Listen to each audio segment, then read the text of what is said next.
Cenex is here with a few maintenance tips to help you get the most mileage out of your vehicle.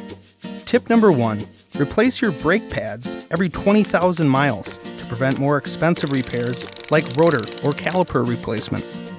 Tip number 2, prevent tire wear and tear by having your tires rotated every 6 months and checking your PSI regularly.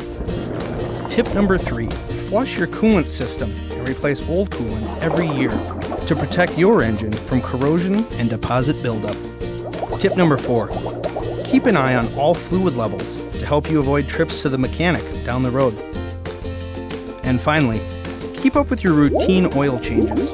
Experts suggest every 5,000 miles or 3 to 6 months. Follow these tips and you might even max out your odometer twice.